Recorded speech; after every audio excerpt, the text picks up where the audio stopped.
আজকে যে ঘটনাটি ঘটেছে সেটা আমাদের অত্যন্ত সাসপিসিয়াস, সন্দেহজনক। কিভাবে ঘটলো স্যার ঘটনাটা, কি বলবেন? আপনারা কতটা শক স্যার? এটা আপনাদেরই সন্তান, কি বলবেন? বিশেষ অবস্থায় কি আপনারা দেখেছেন? এই যে অভিযোগটা করা হচ্ছে সেটা কি ঠিক? Sorry, অবস্থায় দেখেছেন? no comments from now. হ্যাঁ? যে পিজিটির দেহ উদ্ধার হয়েছে সন্দেহজনকভাবে, সেই পিজিটির দেহ তার যে বাবা শেখর রঞ্জন দেবনাথ তিনি এখানে রয়েছেন চেস্ট মেডিসিনের সেমিনার রুমে। এবং তুমি দেখতে পাচ্ছ পুলিশের পদস্থ কর্তারা রয়েছেন এখানে, ডিসি নর্থ রয়েছেন, ডিসিডি তিনি রয়েছেন এবং সমস্ত পুলিশের কর্তারা, পদস্থ পুলিশের কর্তারা তারা কিন্তু হাজির হয়ে গিয়েছেন। হাজির হয়েছেন সিপি আসছেন, পুলিশ কমিশনার ঢুকছেন। কিছুক্ষণের মধ্যে ব্রেক করছি আমরা এই খবর। কলকাতা পুলিশের কমিশনার আরজিকরের ঘটনায় আরজিকর মেডিকেল কলেজে আসছেন কলকাতা পুলিশের কমিশনার। এই খবর আমরা টিভি 9-এ ব্রেক করছি। তুমি বুঝতে পারছো মঞ্জিরা যে কত বড় খবর, কত গুরুত্বপূর্ণ অভিযোগ, যে এখানে হাসপাতাল চত্বরে কর্তব্যরত অবস্থায় একজন পিজিটির দেহ উদ্ধার হয়েছে সন্দেহজনকভাবে। এবং শেখর রঞ্জন দেবনাথ বাবা তিনি যে অভিযোগ করছেন, যে তিনি যে আলোচনা শুনেছেন, তাকে প্রাথমিকভাবে যা জানানো হয়েছে তাতে তার মেয়েকে ধর্ষণ করে খুন করা হয়েছে এমনটাই তিনিও ধারণা করছেন। এবং এখনো পর্যন্ত তিনি মেয়ের দেহ দেখতে পাননি, তাকে মেয়েকে দেহ দেখতে দেওয়া হয়নি। এই মুহূর্তে সেমিনার রুমে মেয়ের দেহকে রেখে সেই দেহ রেখে সেখানে পুলিশের পদস্থ কর্তারা রয়েছেন। সিপি এখানে পুলিশ কমিশনার কিছুক্ষণের মধ্যে এখানে ঢুকবেন। এখানে পুলিশের পদস্থ কর্তা ব্যক্তিরা রয়েছেন। অত্যন্ত চাঞ্চল্যকর এবং গুরুত্বপূর্ণ অভিযোগ, চেস্ট মেডিসিনের দ্বিতীয় বর্ষের পিজিটি, সেই পিজিটির সন্দেহজনকভাবে দেহ উদ্ধার হয়েছে। উদ্ধার কোথায় হয়েছে না, বলা হচ্ছে হাসপাতাল চত্বরে। আমরা এখন যেটা জানতে পাচ্ছি যে সেই দেহ প্রাথমিকভাবে বলা হচ্ছিল হোস্টেল, এখন আমরা জানতে পাচ্ছি যে হোস্টেল নয়, সেমিনার রুমে একটি স্ট্রেচারের ওপরে তার দেহ সন্দেহজনক অবস্থায় উদ্ধার হয়েছে এবং তার পরনের কাপড় অবিন্যস্ত ছিল, তার দেহে মাল্টিপল আঘাতের চিহ্ন রয়েছে। এই তথ্যগুলো যারা চেস্ট মেডিসিনের এই যে ছাত্রীর যে দেহ উদ্ধার হয়েছে, যে জুনিয়র চিকিৎসকের, তার কিন্তু যারা কলিগরা রয়েছেন তারাই কিন্তু এই কথা জানাচ্ছেন, অর্থাৎ চিকিৎসকরাই জানাচ্ছেন। আর তুমি দেখতে পাচ্ছ এখানে পুলিশের পদস্থ কর্তা তিনি সিপি ঢুকছেন, সেই কারণে পুলিশের পদস্থ কর্তা তিনি এগিয়ে আসছেন। আমরা পরবর্তী ক্ষেত্রে যেমনটা তোমাকে জানাচ্ছিলাম যে এনার বাবা আছে, এই জুনিয়র চিকিৎসকের বাবা তিনি এখানে এখন বসেছেন, তাকে এখনও মেয়ের দেহ দেখতে, আমাদের সর্বশেষ যে কথা হয়েছে সেখানে মেয়ের দেহ দেখতে দেওয়া হয়নি। কলকাতা পুলিশের কমিশনার তিনি চলে এসছেন ঘটনাস্থলে, বিনীত গোয়েল তিনি চলে এসছেন, কলকাতা পুলিশের কমিশনার বিনীত গোয়েল তিনি চলে এসছেন এই মুহূর্তে আরজিকর মেডিকেল কলেজে। এমন একটি ঘটনা স্যার, কি ঘটেছে?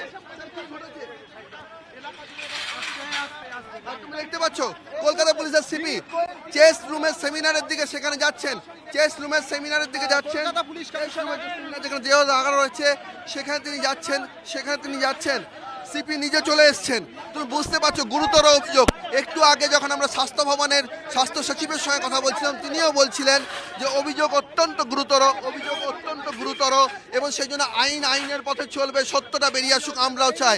ফলে সব মিলিয়ে পুলিশের তরফ থেকে পুলিশের যে ব্যস্ততা, পুলিশের যে তৎপরতা, তাতে বোঝা যাচ্ছে যে অভিযোগের মাত্রা কতখানি গুরুতর। কিভাবে ঘটলো স্যার ঘটনাটা, কি বলবেন? আপনারা কতটা শক স্যার? এটা আপনাদেরই সন্তান, কি বলবেন?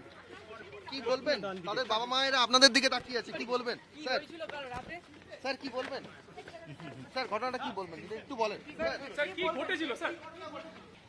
ঠিকঠাকই হবে এটাই আমাদের আশা, বাকিটা পিএম হওয়ার পর আমরা জানতে পারবো। ম্যাজিস্ট্রেটের উপস্থিতিতে আপনারা কি পিএম এর দাবি করছেন ভিডিওগ্রাফি দেখে? না, এখনো কিছু আমাদের ওরকম নেই, ঠিক আছে। আমরা আপাতত ডিপার্টমেন্টে যাচ্ছি, হ্যাঁ, তারপর আমরা কথা বলে তারপর জানাবো। একজন ফার্স্ট ইয়ার সেকেন্ড ইয়ার পিজিটির দেহ এইভাবে ডিপার্টমেন্টের মধ্যে উদ্ধার হলো, আফটার নট নাও। সাসপিসিয়াস অবস্থায় কি আপনারা দেখেছেন? এই যে অভিযোগটা করা হচ্ছে সেটা কি ঠিক? সাসপিসিয়াস অবস্থায় দেখেছেন? No comments from now. হ্যাঁ, আপনাদেরই সহকর্মী, কি বলবেন? তাদের বাবা মায়েরা প্রত্যেকে পার্সোনাল স্পেস একটু যদি বলে জানান, মানে আপনাদের তরফে কি বিষয়টা, আপনারা কি জানালেন, কর্তৃপক্ষ কি দাবি জানালেন, কি বললেন আপনারা, সেটাও যদি বলেন। সব কিছু বলবো আমরা পরে। A very misfortunate incident has occurred in the morning We came to know and we have informed the police. And now CP sir has already come. So we have sat with them. Now some decisions have been taken. Arif said the decision. Magistrate inquiry হবে এই কেসের, হ্যাঁ, আর এটা পোস্টমর্টমটাও neutral জায়গায় হবে, under videography. আর একটা member, 3 মেম্বারের ও committee হবে, ওরাই পোস্টমর্টম করবে। ঠিক আছে, এটা একদম নিউট্রাল ইনভেস্টিগেশন হবে। And we also want whatever the truth is, it should come out. আজকে যে ঘটনাটি ঘটেছে সেটা আমাদের অত্যন্ত সাসপিসিয়াস, সন্দেহজনক এবং একটা অন ডিউটি এবং department of emergency, that is essential service, তার যে এসএমওপি senior medical on duty physician ছিলেন, তো on duty physician department of medicine RG Kar medical college, and তারপরে পরে এরকম একটা অপ্রত্যাশিত ঘটনা, মার্ডার, যেটা আমরা মানে আমাদের কাছে খুবই সাসপিসিয়াস সারকামস্টান্সেস লেগেছে। সেজন্য আমরা রেসিডেন্ট ডক্টর অ্যাসোসিয়েশনের পক্ষ থেকে আমরা highest level of medical college principal sir এবং এমএসভিপি স্যারের সঙ্গে আমরা ছিলাম এবং পুলিশ কমিশনার ছিলেন। সেখানে আমরা আমাদের দাবিগুলো রেখেছি। সেই এক এক করে বলবো। Judicial magistrate inquiry, not non judicial magistrate or executive magistrate, এবং সেটা আমরা অ্যাডমিনিস্ট্রেশনের কাছে বলেছি যে যেভাবে তার প্রপার মেডিকেল লিগাল ওয়েতে জুডিশিয়াল ম্যাজিস্ট্রেট অ্যাপয়েন্ট করে এর ইনকোয়ারি স্টার্ট করতে। Number 2, postmortem under magistrate enquiry যে হবে সেখানে আমাদের ফিমেল পিজিটি 5 জন প্রতিনিধি থাকবে, ফ্যামিলি মেম্বার তারা অবশ্যই থাকবে, জুডিশিয়াল ম্যাজিস্ট্রেট থাকবেন in front of him, not executive magistrate, I am saying judicial magistrate, and the whole process to be videography. এটা সেকেন্ড। এবং third, medico legal autopsy to be done in the RGCor Medical College.